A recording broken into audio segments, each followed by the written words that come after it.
Welcome to Trendy Words, the podcast about the meaningless, misleading, and nonsense words we use in business marketing and what we can do about them. My name is Andrew, copywriter, and voted most likely to tangent off topic during a meeting. Our word for this episode is passionate, and I'm joined today by my guest, Anna Gunning. Hi, Anna. Hi, Andrew. How's things? Very well, thank you. How about you? Yeah, too bad. It's a little bit warm still here in Birmingham. It is, but the sun is out and I'll take it. Yes, indeed.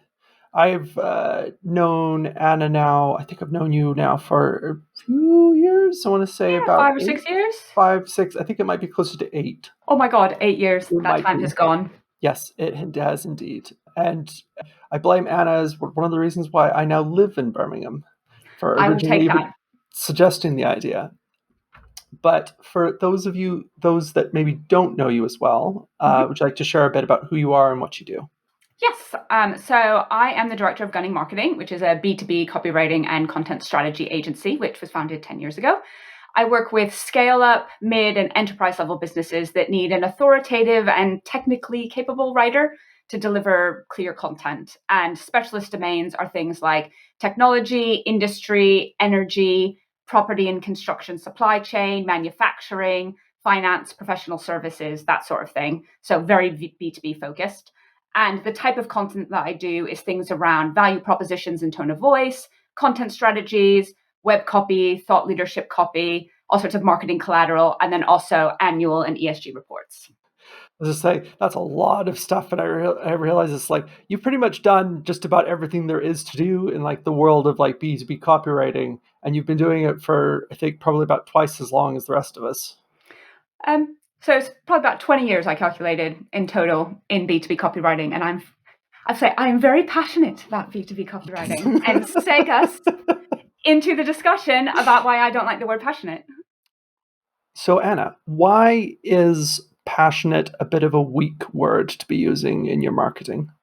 So passion isn't bad, and I don't want this to come off as like a polemic against passion, because people are genuinely passionate about what they do. Like I'm passionate about B2B copywriting. It's great and it's important. And I like working with happy, enthusiastic people who are motivated to do great things in whatever their domain is. The reason why I don't like it in marketing is because people will often use it as a default USP or differentiator when they're talking about themselves or their business. And being passionate about what you do doesn't actually make you stand out from competitors in any way because they're presumably passionate as well. So just by dint of having passion doesn't necessarily make you a better partner within whatever B2B supply chain you're part of. And that's why when I talk to clients about why prospective customers should choose them and they say we're really passionate or what makes us different, we're really passionate, it's something that I like to push against because I don't think that's quite enough to go on when you're trying to craft some compelling marketing messaging that's really going to resonate with the people that you're speaking to. It's one of those words where when you stop to think about what the opposite would be, it really seems silly. Like no business is going to say it's like we're actually incredibly poorly motivated and lazy company. Exactly. That doesn't make, even if it's true, that doesn't go on the website or in the brochure. Yeah, that's not a differentiator. So when the opposite is not in any way meaningful, saying things like passionate equally don't actually mean anything because we have to assume that no one's in business under duress. I'll go with that. Yeah, well, I suppose the thing about it is that when you think about it, just the way that you'd think about any other type of marketing message that you're putting out there, it doesn't pass the sort of the so what test in terms of why people should care about it. Why should your audience care that you're passionate about what you do, which is the sort of so what thing that I often go through, and I know lots of other copywriters often go through when they're working with clients, that the client will say something and you will say, so what, in order to get behind what the meaning and the value of that statement is. So when somebody says, oh, we're really passionate and that's really core to why people should choose us, and I sort of think, that doesn't quite pass the so what test. What do then we go into? Does it being passionate mean that you're making something that's higher quality because you care about it more? And then we can sort of dig into where that higher quality might be coming from. Or does it mean you offer a really great service because you're really passionate? Okay, let's dig into some of the specifics around that. It can be a jumping off point for finding out what the so what is and why the audience cares. But on the surface level, there isn't really any reason why the audience should care that you're passionate. The same way that you often find in press releases where people will say, "We are delighted to announce." And you sort of, congratulations, I'm glad you're delighted. Will other people be delighted that somebody else has been announced as the new chief marketing officer? Like, other than the chief marketing officer, I'm not sure. Yeah. Your friends and family and your closest associates who maybe are invested in your internal position care, but the rest of us and more importantly, like your customer, when you're posting on a public forum, what do they get out of knowing, being like, oh, you're passionate, being like, oh, or yes, it's like, you're great that you're in it, but like, what does it matter to me if so and so is now in a new position and they're really enthusiastic about that? Does that mean I'm going to get better customer service? Yes, exactly. So it's sort of digging through to what the benefit to the target audience is. I sort like, this isn't to say, so like labor illusion bias and input bias, those are behavioral biases that do exist and can be leveraged in marketing. So there's a whole slew of studies that back that up. And that's the idea that when you put blood, sweat, and tears or effort into something, there's more value to you as a result of it. So, for example, people feel more positively towards flat pack furniture because they put the effort in to build it, that necessarily then something of comparable quality that they're just buying pre-built already. So you place higher value on something, the more input that goes into this. And there's been studies that have been done on this, in marketing messages. It took us 840 hours to design this product, and people then put more value associated with it because the inputs are perceived in of themselves to be valuable. And passion does feed into inputs. But that is true, but passion itself is not the only input. That comes around the input, and that's where the so what sort of thing keeps coming in. That that the input of the passion is important, but what does that mean? Does that translate again to how many hours that were spent refining a design, or the type of technology that you've invested in? Because that's really important to give that great customer service or that first call resolution or whatever it is. So it's a balance that you have to take, because, as I said, love working with passionate people, and everybody should be passionate about what it is that they're doing, what it is that they're marketing. But it's just thinking about the right way to frame that. And incidentally, if you're interested in labor illusion bias or input bias, Phil Agnew has a really good episode of it on his Nudge podcast, which you could put a link to it in the show notes if you want. I that could gives absolutely a lot of summaries of all the different studies that are really fascinating to listen to. Right. That is actually what my next question was, because I don't think I've ever heard the phrase labor illusion bias before. I think that one might actually be a new thing that I have learned today. Oh, well, good. Every day's a school day. Yeah. It sounds a little bit like a variation on like the same sort of psychology that underpins sort of sunken cost fallacies, of where like you feel more committed to it because you've already put, as you said, time, effort, blood, sweat, and tears into what it is that you've done. Although that, I feel like it's a more negatively framed. Yeah, that's a more negatively framed way of doing it. I think the way that it's used successfully in marketing is to show value into the creation of something. Like, I put 800 hours into designing this, or there's X many hundreds of components that we've machined to perfection to make this widget, because it goes to that perception of quality. If you've spent so much time and effort on something, on making something, then the assumption is that it is of higher quality.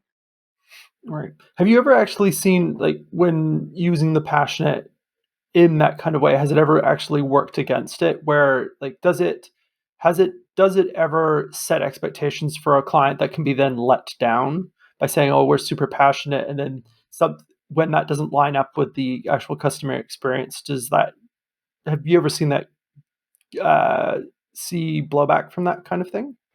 I haven't seen blowback. I suppose it would go to any other sort of differentiator that you put forward in your marketing. So if speed, we have a 24-hour lead time on producing our widgets because you have a just-in-time supply chain or whatever it is.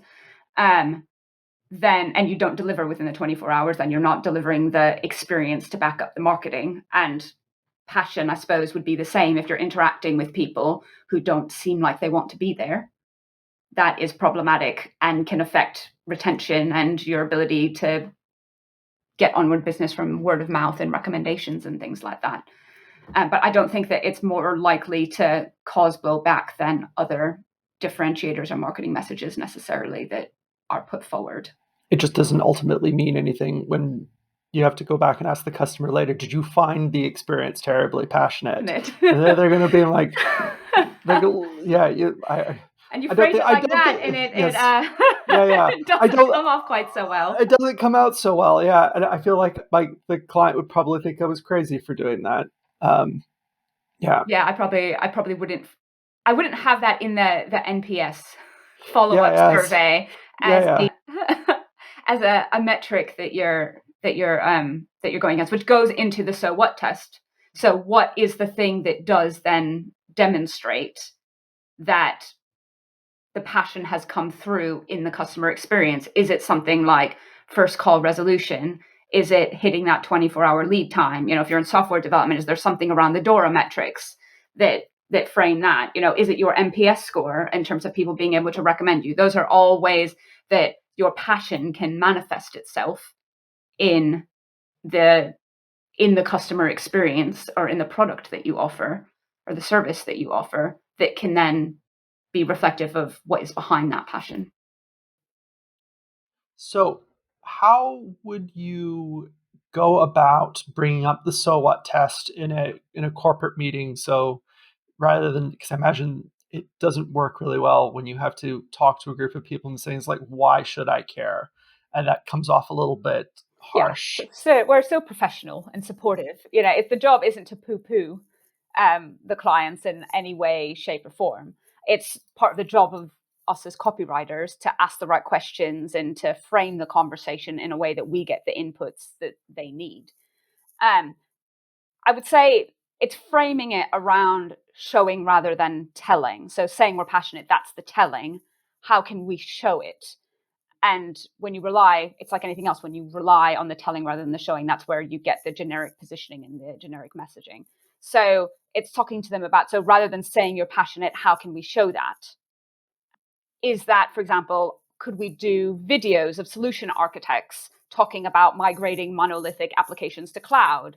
Or plant managers talking about how using their sensors and IoT and simulation modeling is helping optimize throughput, and showing that passion through your people talking enthusiastically and authoritatively about a subject that is of value to your target audience, because then you're getting into the specifics that show the passion, show the expertise in a way that adds value to the customer's purchasing process. Is it with social proof and case studies and testimonials? So sort of the proof of the passion is in the pudding. If passion is the input, like we were talking about before, what statistics realistically reflect the output? Is it that first call resolution, the time to market being speeded up, the reliability, the staff retention, the repeat orders? How can we break it down to show how that passion is actually sort of meaningful in something that's going to be something of value to the customers? Yeah. Yeah, how that sort of translates. I think an example that I could think of is, well, maybe not so much now because I think they outsourced a lot to AI, but I think for the longest time they taught Octopus Energy talked about their passion in terms of how they often went above and beyond in terms of customer service, Mm-hmm. and they had the awards and customer service feedback to back that up, and that would be, I feel like, a good example that everyone would be familiar with. Yeah, I mean, Of Octopus being like, also ran adverts that were recordings from customer service calls with clips of the actual customers saying, "Wow, I've never talked to an energy company that resolved something so easily and nicely. Thank you so much. You were so very helpful." You know, that's going even further and putting your actual voice of customer front and center in an audio format that, again, yeah, shows that passion. yeah, and it's, yeah, just it follows on that point of being like, you're passionate. This is what it really means. Yes. And I Yeah, suppose often say that you often get value from working with a copywriter or other types of branding or marketing consultants as a company, because it's really hard to read the label from inside the bottle. Like, you feel the passion, and that's really important to you. And that's wonderful, because passionate stakeholders are much more likely to engage with the marketing strategy development process and have interesting inputs and all of that great stuff. But saying you're passionate is reading from inside the bottle. And we need to get them to have that external view.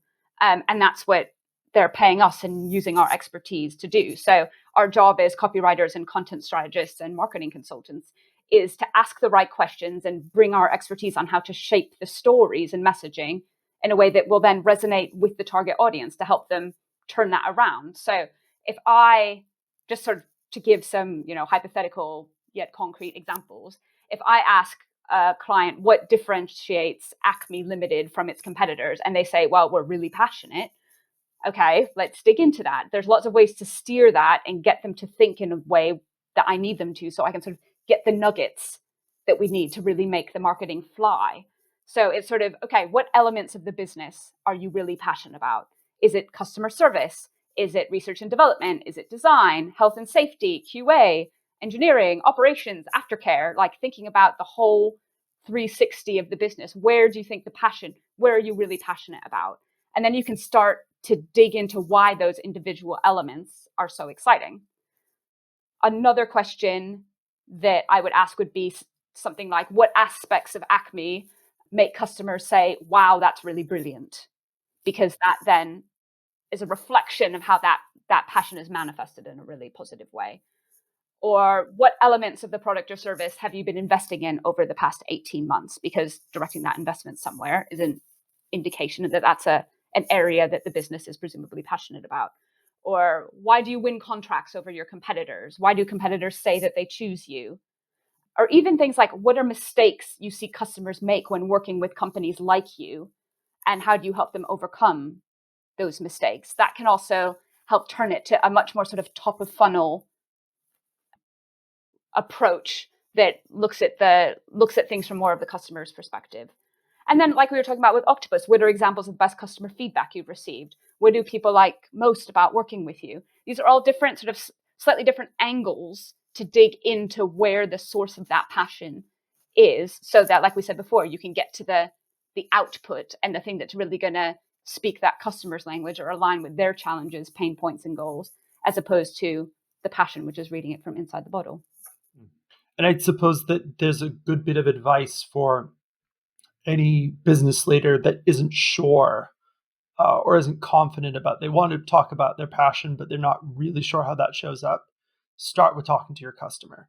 Ask them, where do you find there are really sort of positive and uplifting and outstanding moments in their experience of working with you? Mm-hmm. Or talking with your staff and your colleagues. The frontline salespeople or customer service people, they'll have a lot of really good insight into the language customers use, the questions customers ask when they first get in touch, and at different points of the decision-making process, or that they get in touch with you about when they have an issue, or what they're saying when the issue is resolved. Or even your social media people that are doing the social media listening and have the sort of finger on the pulse of what's being published online. There's all sorts of, without having to feel like you're putting yourself out there and going directly to customers, there's a lot of insight within the organization of people that are having direct customer facing contact that can help give you that insight. Yeah, and it also, I feel, is like that also makes the whole process much more authoritative, of being able to say it's not just we're passionate because we say so. We are. It's much more powerful if you can get your customer to say they are passionate and here's 100%. why. 100%. It is one of those things that if you get it in a testimonial, there's no problem with. That's a wonderful thing to have in a testimonial. It's published. It's more just using it. I would say the reason why I brought up the words, and it's something that I push back against with clients, is because it's not something to say about yourself. That there's something that you can dig into more that will be much more effective from a marketing perspective if you don't let yourself rely on passion alone. It's the same thing we've got when we use the word trust in marketing, being it's like we are trusted or we are trustworthy, are terribly meaningless, because it's only meaningful if somebody else says that about you. rather than being able to say that we said it about ourselves, because there's no other way of you from a really logical standpoint, you can't independently verify whether that statement is true or not if you are only saying it about yourself. Yeah. And I would say it goes into some of those that, it's, again, it's very easy for ChatGPT to write a whole paragraph for you around how passionate you are.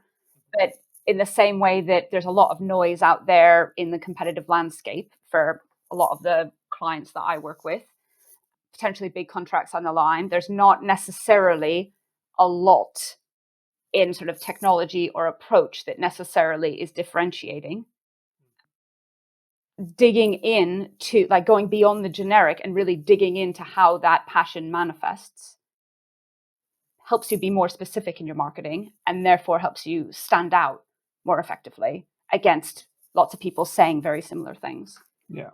And it might also introduce you to things that you may not have been aware were things that the client was really excited about or found to be just a really positive experience. Mm-hmm. And that's always, I feel like, a difficult one with business people, where they think they know where it is that they're excelling, and then you go talk to the customer and find out being like, actually, the things that like the CEO thinks are really important, the customer barely notices. But over here, there's this one area, like with like so many times when I've worked with IT clients, it's the speed of the help desk, which I feel is just a chronically overlooked and underloved aspect of working with IT clients, is that the help desk is where so much of the client, it makes or breaks the experience for the client, and it's rarely ever the center of a talk about market positioning. Yeah, so I think that's one of the, if you're with marketing, like, it depends on the project. So some copywriting projects don't necessarily need a full scale analysis of, all of your, like, loads of customer interviews or a full review of the customer journey and the customer experience. Others do. And so it's identifying, based on the goals of the project that you have, the angle that you need to go for, the depth of research that you need to do, and also the way that that passion framing is going to be most relevant. And that's just going back to marketing 101. Like, what is the goal of the project? Who are your target audiences? What value are you looking to extract? What key messages do you want to make sure you want to communicate? What's the call to action at the end of it? When you have all of those basic sort of copywriting brief things set out, you then have a framework for directing the specificity in the way that's going to best contribute to the campaign goals. Yeah. And it just generally makes it so much easier being able to start from that point rather than having to start from cold and thinking about like, oh, how are we going to differentiate ourselves? Especially because if you were the problem, I think, with like the inside the label, the situation that you described, is that so much of the life inside the label is very similar across companies. So it's very normal to come up with the same kinds of ideas because it often feels the same in terms of a lived experience when you're an employee or a manager inside of an organization.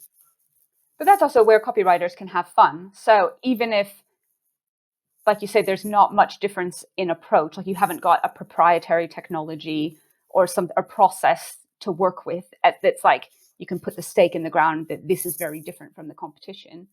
And your differentiator is just you have great people doing great things, which happens a lot of the time.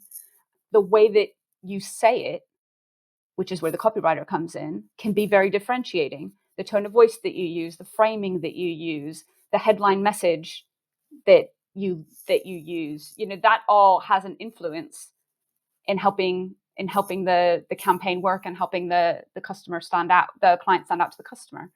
So there's a lot of tools in our copywriter arsenal in that regard that we can leverage, so that you're not, everybody's not just enabling digital transformation or something like that. Yeah. That you can, like, yes, you are, but Mhm. show don't tell. It's almost a bit like, yeah, you are sure you are doing that, but that's almost not the point. It's the literal thing that you are doing, but it's not really the hasn't doesn't really in any way describe the experience that you deliver, and it doesn't really touch upon any part about like why someone would want to work with you over why someone would want to work with a competitor. Which goes back to what you were talking about earlier in terms of framing that in a different way. So how can you show rather than tell the passion? And is that through, is that through videos? Is that through having the human side come out and like your people showing their authority and their expertise and their passion? Is it through the case studies, the testimonials, the statistics, the proof points? That's how you stand out. Those are tools that you can use to stand out in that sort of situation when everybody's passionate, everybody's enabling digital transformation, everybody has fast turnaround times, that sort of thing. If somebody wanted to get to know you more or to reach you, how would they find you on the internet? I am on LinkedIn at Anna Gunning. I'm gunning at gunningmarketing.co.uk, and Anna at gunningmarketing.co.uk is my email address. Cool. Thanks very much, Anna. Thanks, Andrew. And thank you for listening. If you enjoyed this episode, I would really appreciate a like, a subscribe, a comment, anything to let me know that you're having fun out there. If you want to send me any direct feedback, you can find me on LinkedIn at AG Monroe, or you can send me an email if you're particularly motivated at andrew@andrewmonroe.com. Thanks very much. See you in the next episode.